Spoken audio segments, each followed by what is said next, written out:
fez alguma transformação no seu modo de pensar, no seu modo de viver?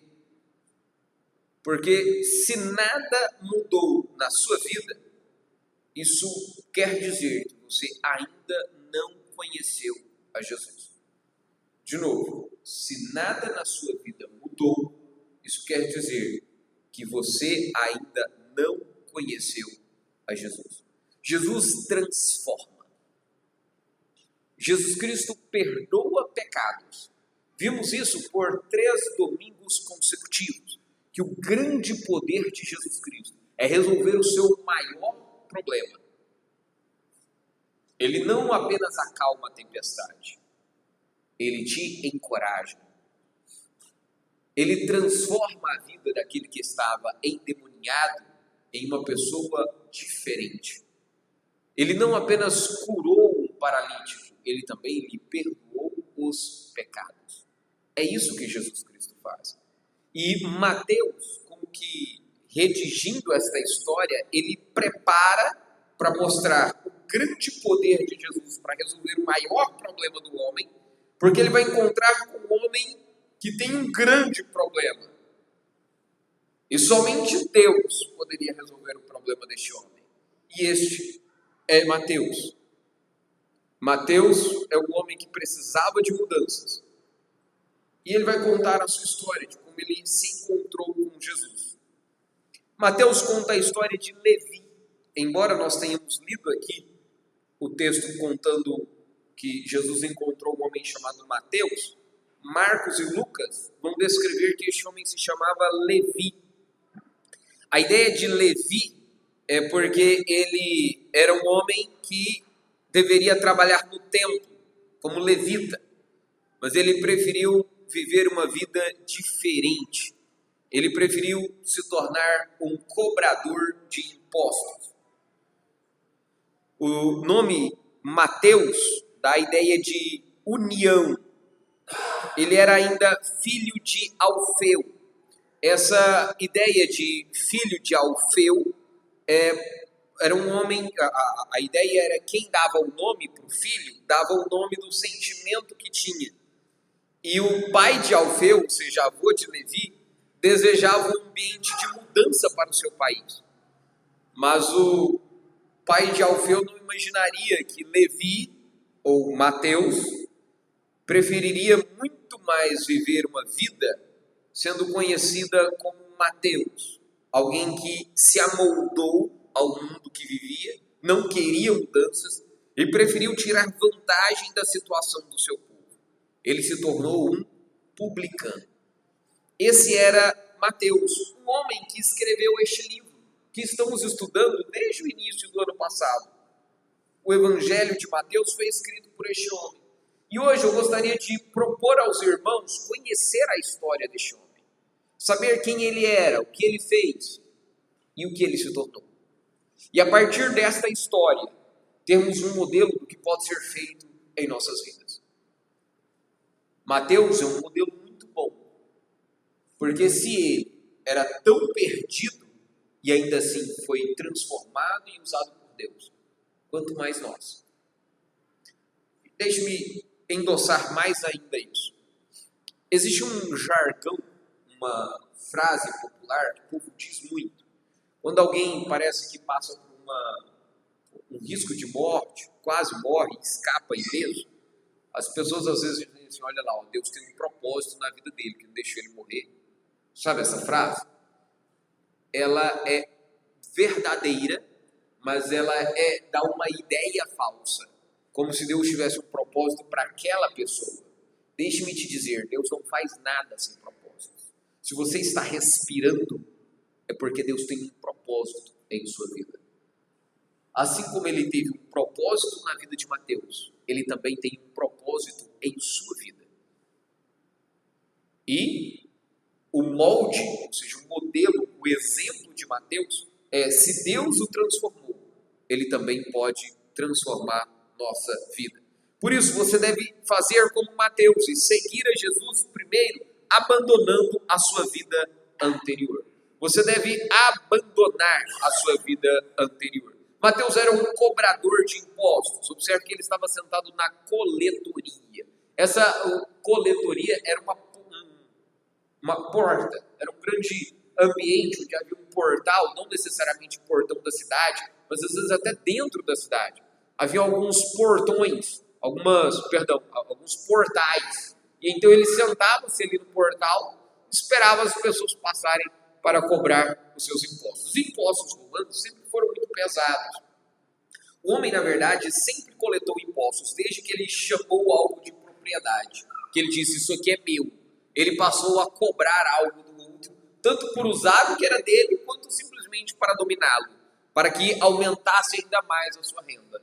Nós sempre vivemos com impostos, é algo que é muito comum, mas em Roma, a tributação era pesadíssima. E isso causava grandes revoltas, eram constantes revoltas. A ideia de imposto era tão forte que tinha inclusive impostos nacionais. O próprio povo também pagava imposto para o próprio povo. Então, deixa eu tentar explicar assim. Naquela época, os romanos governavam sobre os judeus. E os judeus pagavam altos impostos aos romanos. E eles faziam isso com muita insatisfação. Porque pagar imposto para um país estrangeiro era um atestado de ser dominado, de ser conquistado por outro. Então eles odiavam fazer isso. Mais ainda, eles tinham que também pagar imposto para o próprio reino. Se os irmãos lembrarem, Mateus conta também a história em que Jesus teve que pagar o imposto do templo, que era designado a todos os homens com mais de 20 anos. Havia imposto para quem era solteiro. Havia isso dentro da nação. Além de, por exemplo, o imposto que era de 10% de tudo que se arrecadava, né? O chamado dízimo. Todos esses impostos eram coletados nacionalmente, além do imposto que era colocado para fora.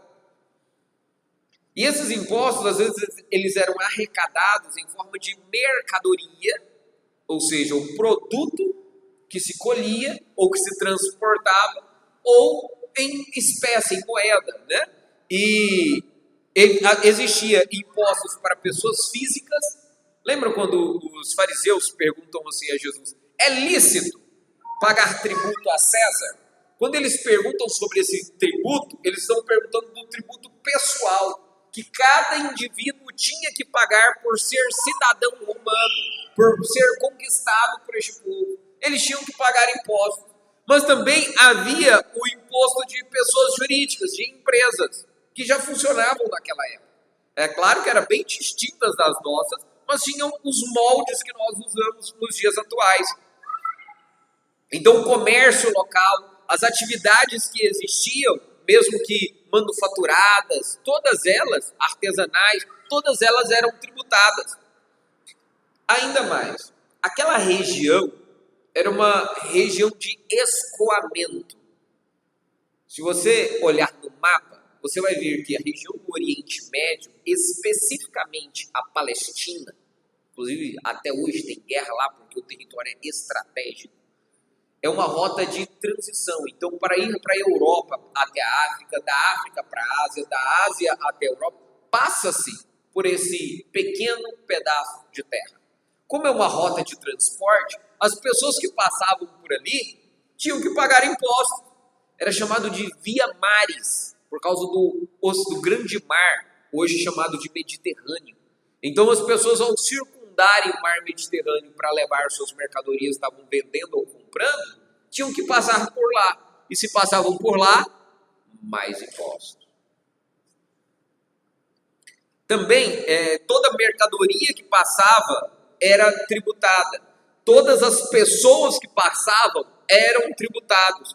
Todos os meios de transporte que eram usados eram tributados.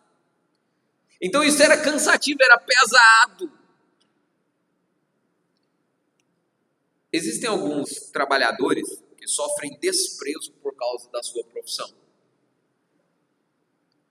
Hoje, muitos desprezam o gari, muitos desprezam as mulheres são domésticas, muitos desprezam como se fosse uma pessoa de baixo nível. Eu quero te dizer que graças a Deus que estes trabalham, graças a Deus que estes têm dignidade para o trabalho. Aqui o trabalho de coletoria do imposto era algo desprezível, mas alguém tinha que fazer o trabalho. E eu quero dizer a você, independente do trabalho que você faça, trabalhe para Deus. Em tudo que você faz, faça para Deus. E é importante destacar algo aqui. Quando Jesus, observe o texto, partindo Jesus dali, viu um homem chamado Mateus sentado na coletoria. O que ele estava fazendo? Quando Jesus chamou Mateus, ele estava trabalhando. A Bíblia descreve Jesus Cristo chamando também Pedro, Tiago, também André e também João. Esses 4 apóstolos foram chamados quando estavam trabalhando. Jesus chama trabalhadores, ele não chama pessoas que estão sem fazer nada. Ele quer chamar pessoas que trabalhem. Mas ele também chama aquele que não está fazendo nada para poder fazer. Tem que trabalhar. É digno.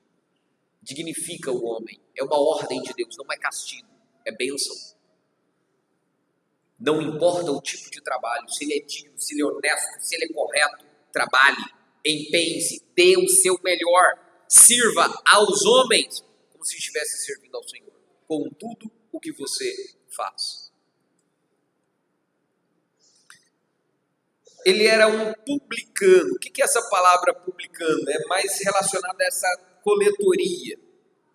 Quem eram os publicanos? Ora, os publicanos eram compostos de uma elite financeira, era um pessoal mais abastado, eles concentravam muito dinheiro, eles agiam como uma espécie de banqueiros. Naquela época ainda não havia bancos, mas eles emprestavam dinheiros a juros, aumentando cada vez mais os seus rendimentos.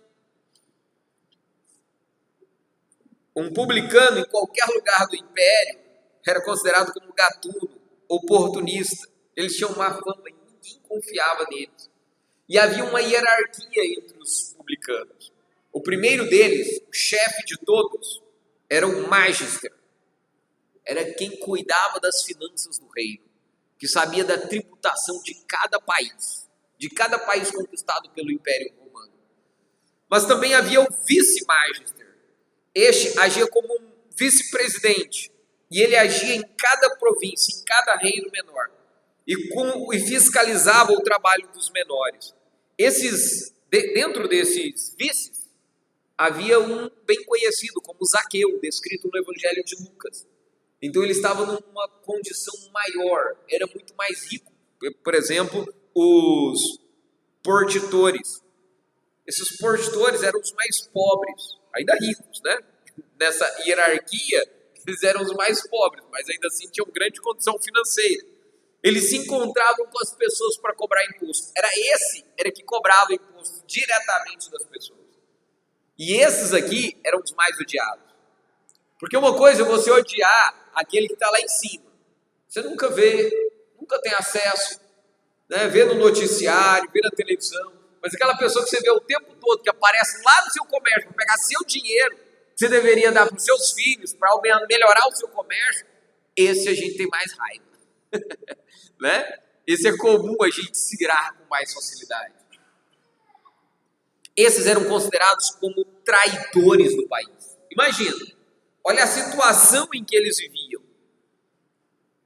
Eles trabalhavam, eles pertenciam aos judeus, mas trabalhavam para os romanos. Um judeu odiava ser conquistado. Eles trabalhavam para os conquistadores, para os adversários, para os inimigos. Ninguém gostava deles. Pra vocês terem uma noção, isso era tão forte que eles tributavam o porto que havia em Cafarnaum. Eles tributavam os barcos que trabalhavam em Cafarnaum. E tributavam o que eles conseguiam pescar. Era pesada a carga. Isso de forma semelhante. Quando passava uma carroça em Cafarnaum, eles viam, por exemplo, o tamanho da carroça, pagavam o imposto. A tração, se era 1 ou 2 cavalos, ou 4 cavalos, cobrava outro tipo de imposto. O produto que estava lá dentro cobrava outro tipo de imposto. E num ambiente desse, é claro que os portadores não perdiam a oportunidade de vasculhar o meio de transporte para achar qualquer produto tributável ou para aumentar mesmo e pegar para si mesmo. Então eles eram realmente trapaceiros. E eu pergunto para você, você aceitaria se relacionar intencionalmente com alguém que não possui boa reputação? Já parou para pensar nisso? Você aceitaria se aproximar de alguém que tem má fama? Que não é bem visto? Eu estou dizendo assim, você não precisa ser o melhor amigo. Você precisa levar o evangelho. Precisa falar da palavra. Para que essa pessoa tenha sua vida transformada. Este era Mateus. Sinceramente, este não é digno de conhecer a Deus. O problema é que este é o modelo do que eu sou, do que você é. E nenhum de nós somos dignos de nos relacionar com Ele, de nos relacionarmos com Deus. Porque temos a vida cheia de pecados. O versículo 10, logo em seguida, ele diz que ele convivia junto com publicanos e pecadores. Essa era a associação. Um cobrador de imposto vivia com pecadores, prostitutas. São as piores pessoas possíveis. A Bíblia não descreve bem os publicanos. João Batista, quando vai falar com os publicanos, fala assim: não cobrem além do que é devido. Por quê? Por que João Batista precisava falar isso? Porque é o que eles faziam. Zaqueu, quando se converteu, confessou que devolveria 4 vezes mais do que tinha roubado. E eu quero que você tente imaginar isso. Pensa comigo. Se ele queria, ele tinha dito que daria metade da sua riqueza para os pobres. E devolveria 4 vezes mais do que ele tinha roubado. Pensa no tanto de dinheiro que esse homem tinha. Lembra que ele é um dos vices, né? Ele tinha grande condição financeira. Era muito rico, muito rico. Os publicanos, quando oravam, quando se atreviam a orar, eles não erguiam a cabeça aos céus. Eles não tinham coragem. Jesus descreve uma parábola onde eles só batiam no peito e diziam: "Sê propício a mim, pecador. Tenha misericórdia de mim, que sou pecador." Era tudo que tinham coragem de dizer. Se ousassem orar, se ousassem falar com Deus. E quem eram os inimigos deles? Eram os zelotes. Quem que eram os zelotes? Assim como os publicanos eram os traidores, porque trabalhavam para o inimigo, havia aqui quem tentava lutar contra esse inimigo. E havia vários grupos. Tinha o partido dos zelotes. Não é como os nossos partidos hoje em dia, né? Nós temos partidos organizados. Mas lá havia partidos que eram contrários ao Império Romano. E eles se reuniam. Um desses grupos eram os radicais zelotes. Eles consideravam os cobradores de impostos como traidores, apóstatas, chamavam eles de estrangeiro e tudo quanto era coisa ruim. Eles colocam um zelote e um publicano no mesmo lugar é ter certeza que vai dar briga. Eles não se suportavam. Imagina, um trabalha para o romano e o outro quer matar o romano.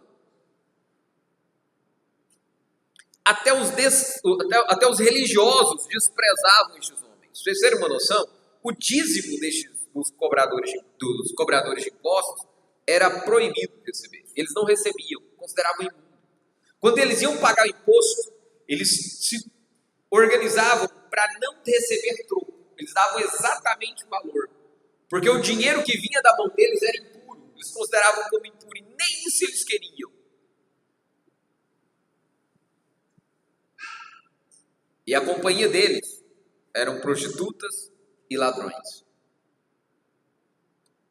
Falar com esse tipo de gente, eu pergunto, qual critério você possui para evangelizar alguém? Será que tem que ser boa gente? Você já parou para pensar nisso? que nós cristãos às vezes somos hipócritas e tentamos levar remédio para quem tem muita saúde e esquecemos de falar àqueles que de fato estão doentes, aqueles que de fato precisam. Eu quero te dizer, lembre que você foi evangelizado e você era um Mateus. Era um desses, indigno do evangelho.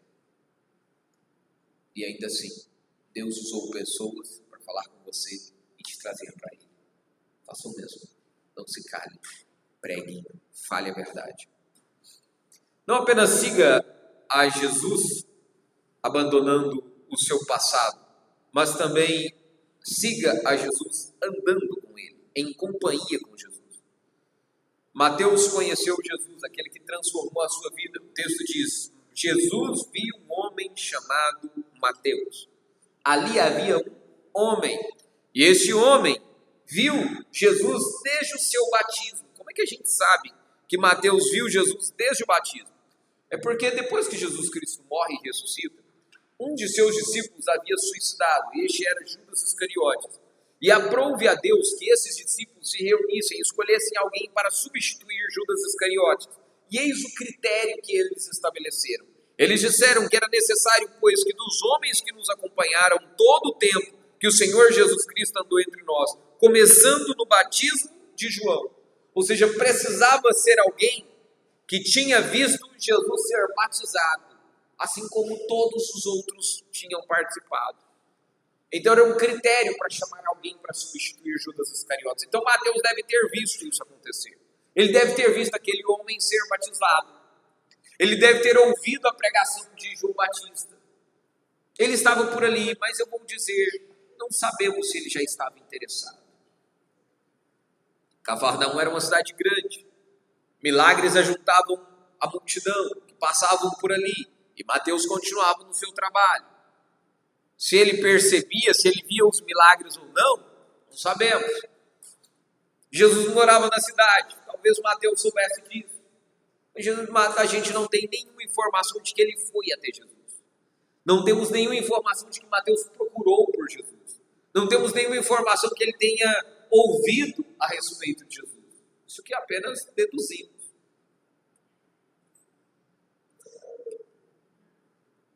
E a pergunta é porque eu fico me colocando no lugar de Mateus. Pensem comigo. Apareceu um milagreiro na cidade. Alguns estão dizendo que é o próprio Deus. Tenta imaginar os pensamentos de Mateus. Mateus é o pior dos pecadores. Se esse for o Messias, e se a pregação de João Batista estiver certa, a pregação de João Batista dizia assim: Deus vai ajuntar o seu povo no celeiro, mas os seus inimigos ele vai queimar em fogo inextinguível. Onde é que Mateus se encaixa nesse perfil? No povo de Deus ou nos inimigos de Deus? Então Jesus era uma esperança ou era um inimigo dele que ele deveria fugir o tempo todo? Tipo, pessoa chega perto de Jesus e ele me joga para o fogo inextinguível. O que eu quero com ele? Mas Mateus não precisou ir até Jesus. O que nós entendemos é que Jesus chegou até Mateus e disse: segue-me. E o que Mateus fez foi que ele se levantou e o seguiu imediatamente. Deixou tudo na coletoria e seguiu a Jesus Cristo. Jesus transformou a vida deste homem. E Jesus faz este mesmo apelo para você nesta noite. Siga-me. Siga-me. Eu pergunto, qual é a sua resposta? O que você responde a Jesus Cristo? Este é o chamado de Jesus para você. Abandone a sua vida anterior. Abandone os seus pecados anteriores e siga Jesus Cristo. É isso que ele te ordena fazer. Imediatamente. Não deixe para amanhã. Não faça isso em outra ocasião. O tempo é urgente, é para agora. Levante-se do seu comodismo e siga Jesus Cristo. Ainda, Mateus andou com Jesus. Jesus viu um homem. E Jesus tem poder para perdoar pecados, como nós já vimos. Mateus foi então capacitado para segui-lo. Jesus, quando diz, segue-me, Mateus se levantou e o seguiu. Isso é porque Mateus foi capacitado pelo próprio Cristo para se levantar e ir até Jesus Cristo. Ele não poderia fazê-lo por conta própria. E é interessante porque Mateus, olha só, por ser publicano, ele tinha qualificações, ele era rico. Ele poderia, por exemplo, armar um banquete, mesmo que improvisado, imediatamente. E foi o que ele fez. Se o senhor observar a partir do versículo 10, ele imediatamente faz um banquete e logo em seguida, ele abriu mão de tudo que tinha e seguiu a Jesus Cristo. Certamente foi aquele que mais abriu mão, foi o discípulo dentre os 12 que mais teve que abandonar coisas para seguir a Jesus Cristo. Não é à toa que ele ainda conhecia mais parábolas. Ele descreve no Evangelho parábolas como a parábola da pérola, a do tesouro escondido, e essas parábolas mostram quão valioso é o reino de Deus. E eu pergunto, o que é tão valioso para te impedir de estar com aquele que perdoou todos os seus pecados? O que é tão valioso? O que te segura? O que te impede?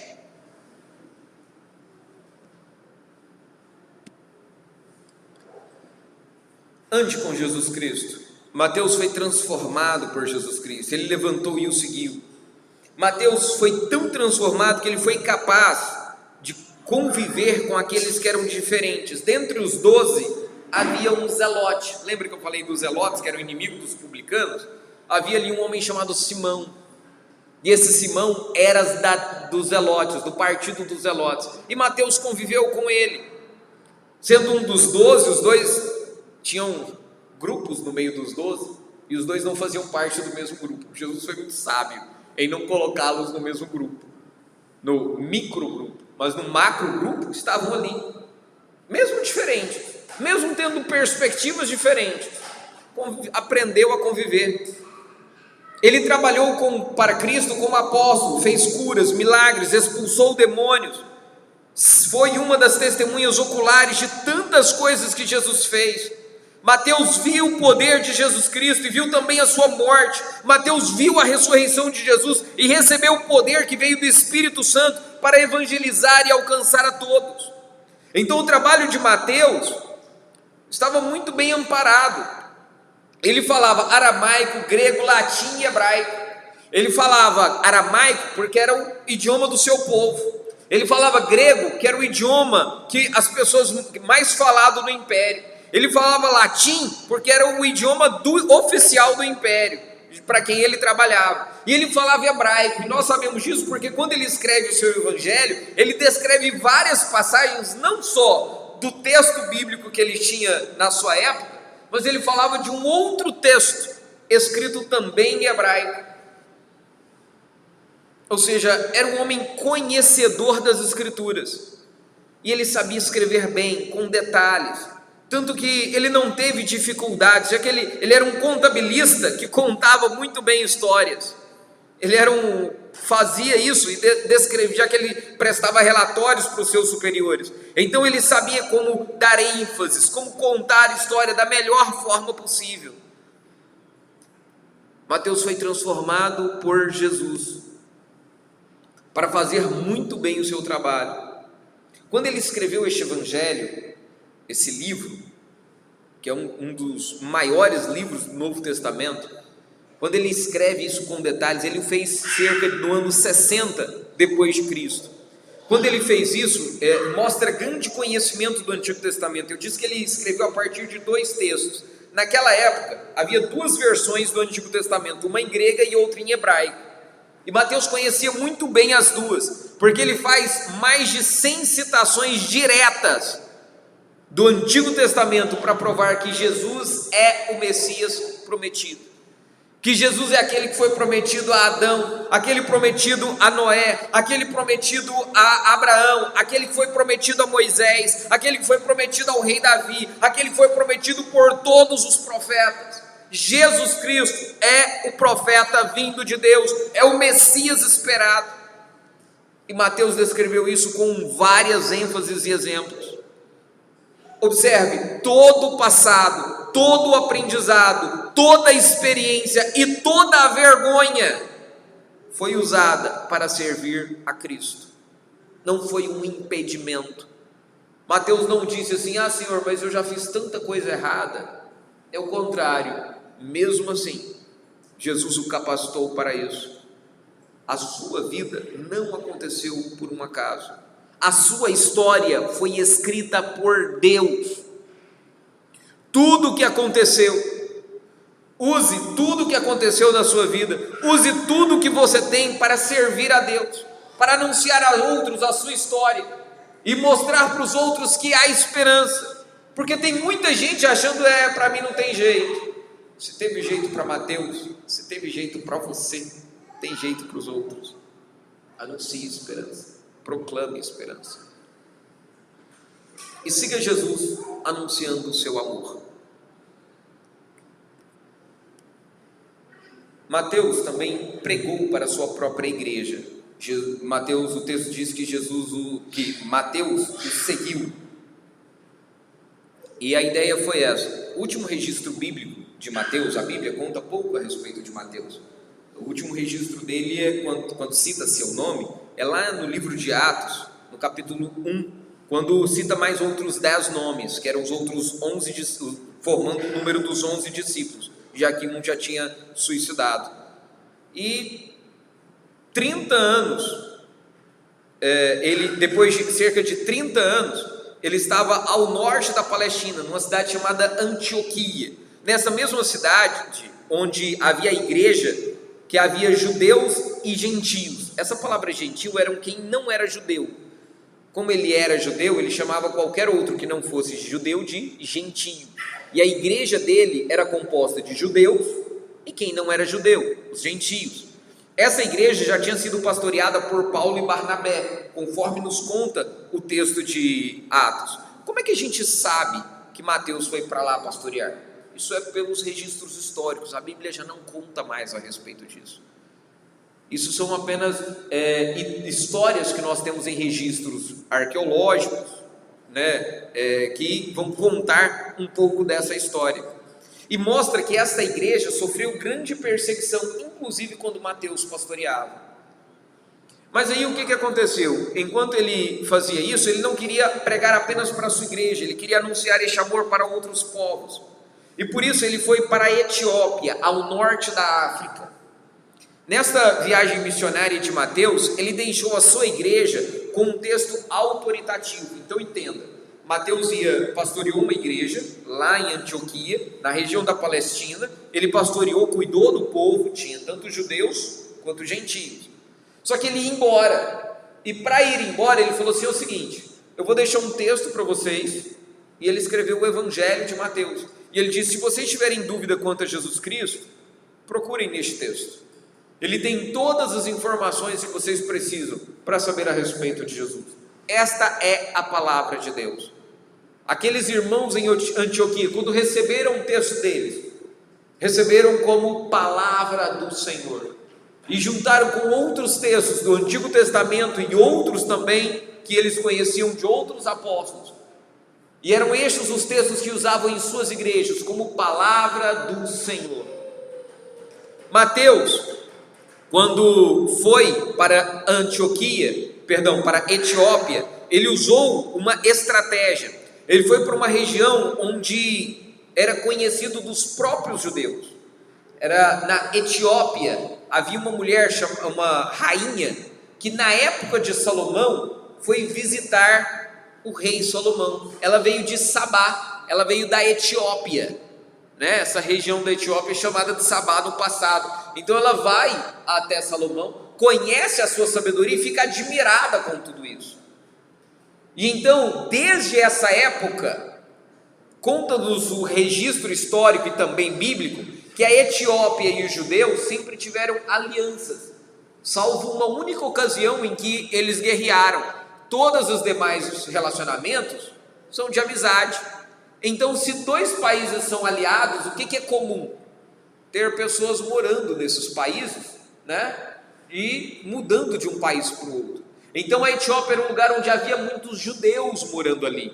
Inclusive, como era um ambiente onde Mateus já estava acostumado, já que na Antioquia ele já trabalhava com judeus e gentios. Na Etiópia era o mesmo tipo de público. Tem uma outra história que nós conhecemos da Etiópia, que é descrito no livro de Atos capítulo 8, onde um eunuco ouve de Filipe a respeito do evangelho. Ele ouve a pregação, esse eunuco que trabalhava na Etiópia, trabalhava na liderança do país. E esse eunuco ouve o evangelho, volta para a Etiópia para trabalhar como missionário. Há ainda possibilidades, alguns vão destacar, que esse eunuco recebeu Mateus e o ajudou. Os dois trabalhariam juntos para evidenciar, para continuar anunciando o evangelho ali na Etiópia. Deixe-me dizer, não é um problema conhecer pouco a história de Mateus. Às vezes eu poderia te dizer, o homem fez uma obra de arte. O trabalho dele é impressionante. O Evangelho de Mateus é um livro maravilhoso. Eu digo a você, leia o que Mateus escreveu. É palavra de Deus. Mas você vai ver poucas citações dele na Bíblia. Ele não é um personagem muito conhecido. É bem provável que esta seja a primeira vez que você ouça a história dele. Mas isso não é um problema, porque ele fez um trabalho muito bem feito. Ele queria proclamar Jesus Cristo. Ele queria destacar Jesus e não ele mesmo.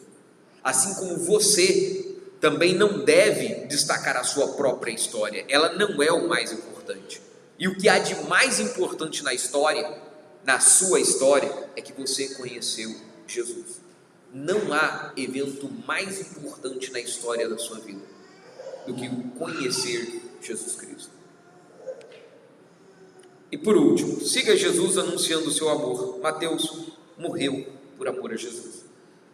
Existem poucas evidências de que Mateus esteve na Etiópia. Como eu disse, é uma reconstrução histórica, a Bíblia não fala sobre isso. Mas o que nós temos, além dessas que algumas poucas informações, o mais confiável, o mais certo é que ele morreu na Etiópia. Isso nós temos boas evidências. Então, há muitos relatos, muitos textos que afirmam que Mateus morreu na Etiópia.